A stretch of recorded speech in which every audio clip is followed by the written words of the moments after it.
핵심은 병원 정보가 들어가는지가 아니라 그 거리 전체적으로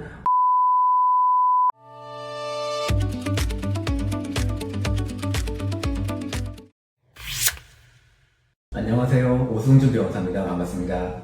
병원 블로그도 의료 광고에 해당할 수 있습니다. 왜냐하면 광고라는 게 꼭 현수막이나 배너 같은 것들만 의미하진 않기 때문인데요. 인터넷을 통해서 의료인이나 의료행위, 장비나 이런 것들을 소개를 하고 이를 통해서 환자들을 유입시키게 하는 목적이 있다면 그 자체가 의료 광고에 해당할 수 있습니다. 잘 아시다시피 과거에는 개인 블로그에는 하루에 10만 명 이상이 들어오지 않기 때문에 심의 대상이 아니라는 게 종론이었는데요. 그때에도 보건복지부는 지속적으로 개인 블로그도 심의를 받으라고 얘기해오긴 했습니다.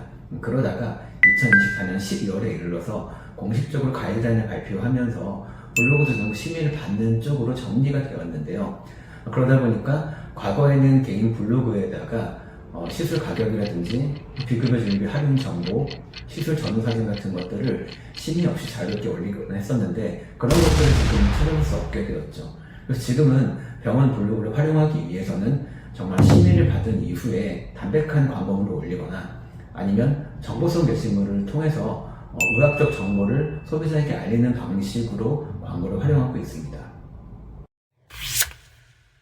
기본적으로 질환이나 시술에 대한 정보를 올리는 것은 광고가 아니기 때문에 심의 대상에 해당하지는 않습니다.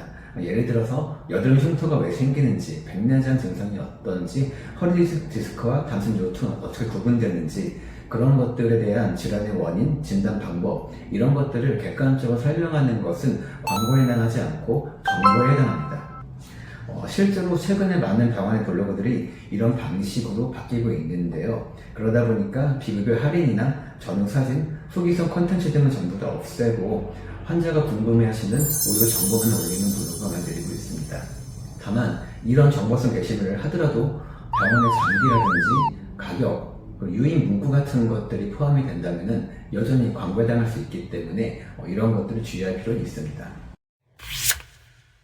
병원의 이름이나 주소, 진료 과목, 연락처 같은 기본적인 정보는 정보성 게시물 안에 포함하더라도 심의 대상이 되진 않는다는 것이 보건복지부의 공식적인 견해입니다.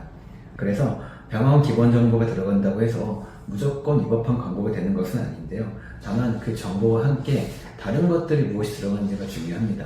예를 들어서 단순히 질환에 대한 정보만 주고 거기에 대해서 병원 명칭을 같이 알리는 것은 나쁘지 않지만 그 뒤에 지금 예약하세요, 이번 달 특별 혜택, 그리고 병원에 대한 장비에 대한 설명, 전후 사진을 넣거나 이런 식으로 광고 효과가 가미된다면 그것은 그때부터 의료 광고에 해당되기 때문에 심의 대상이 된다라고 보셔야 됩니다. 핵심은 그래서 병원 정보가 들어가는지가 아니라 그 거리 전체적으로 환자 이익 효과가 있는지 여부가 된다고 볼 수 있겠습니다.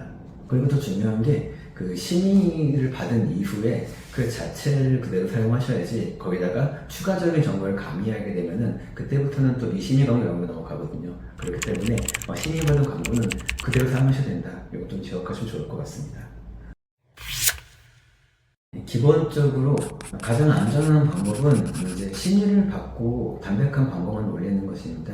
그러다 보면은 아무래도 여러 가지 우리가 올리고 싶은 내용들이 다 빠질 수밖에 없는데요.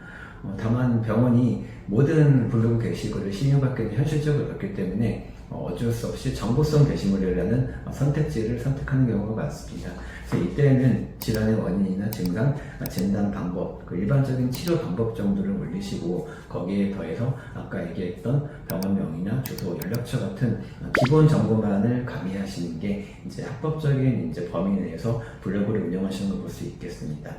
다만 이런 기본 정보에 더해서 이벤트라든지 가격 혜택, 예약 링크 이런 것들을 포함시킨다면 아무래도 광고 효과가 되기 때문에 그런 영역부터는 심의 대상이 된다고 이해하시면 될 것 같고요. 그리고 최근에는 이제 보건복지부의 질의응답을 통해서 새로운 해석이 많이 쏟아지고 있어요. 예를 들어서 이런 기본적인 정보에 의료인의 사진이 포함되느냐, 괜찮다 하지만 증명사진 같은 기본사진만 사용해라 이런 식으로 해석이 나오고 있거든요. 그렇기 때문에 지속적으로 이런 의료 광고 기준을 확인하시는 게 중요하고요. 저희 법무법인 엑식스의 저희 블로그에도 이런 기준들을 계속 정리해드릴 예정이니까 병원 블로그를 운영하시면 함께 확인해 보시면 좋을 것 같습니다.